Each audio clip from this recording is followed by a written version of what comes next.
Bonjour, bon lundi. Cette semaine, la vidéo va être assez courte. Yay! Parce qu'en fait, c'est pas moi qui va vous présenter en détail le projet de cette semaine, c'est Mélanie Janard. Mélanie Janard, c'est une autrice et poétesse que j'aime beaucoup. Elle a aussi une chaîne YouTube là, que je vais mettre d'ailleurs dans la boîte de description parce que c'est très chouette ce qu'elle fait. Elle fait beaucoup de critiques littéraires, entre autres, mais il y a différents trucs aussi. Super dynamique, d'ailleurs, elle travaille dans des écoles secondaires.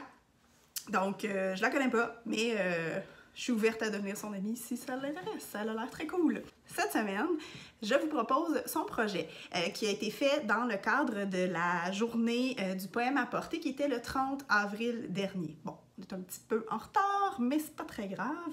C'est une activité qui est pertinente tout le temps. Donc, le poème à porter, c'est une initiative de l'organisme La Poésie Partout, qui vise à soutenir en fait des initiatives de création poétique, que ce soit à l'écrit, à l'oral, en vidéo et tout ça. Donc c'est un organisme très chouette. Et c'est ça, la journée du poème à porter. On vous invite à créer un poème à partir, et là je vous donne un scoop, donc ça va être à partir d'une pièce de vêtement. Mélanie, elle vous explique tout super bien dans sa vidéo, donc je n'irai pas plus loin pour les explications. Ce que je vous demande, c'est de l'écouter au complet. Ça dure environ 7-8 minutes. Je sais que des fois, ça peut être un petit peu long. C'est difficile de maintenir une attention soutenue pendant 7-8 minutes. Puis il y a plusieurs étapes, en fait, à l'activité.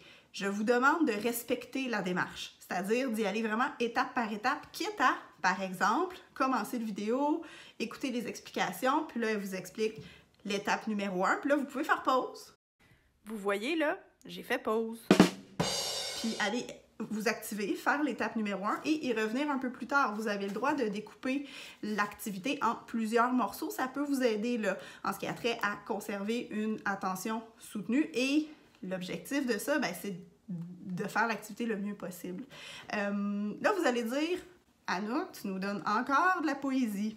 Ben oui, parce que j'aime ça la poésie, mais je pense aussi que c'est très pertinent en ce moment. Je pense que c'est une façon où on peut vraiment mettre par écrit des émotions qu'on peut ressentir, tout ça. Puis en plus, ça vous fait faire des textes un peu plus courts en général qu'un texte narratif normal, si on veut.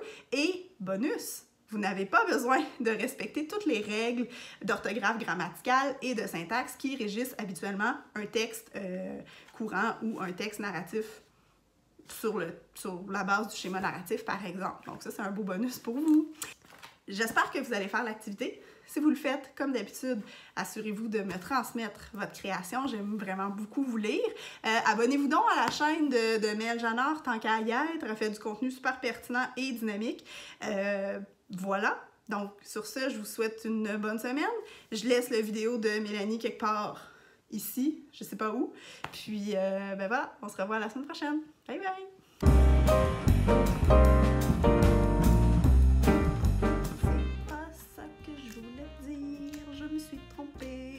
Une fois, je dois recommencer. Pourquoi je chante quand je me trompe? Babobida. Parce que la poésie, on aime ça. J'ai-tu déjà mis ce chandail-là? Je vais avoir l'air de quelqu'un qui n'a pas de vêtements à se mettre sur le dos.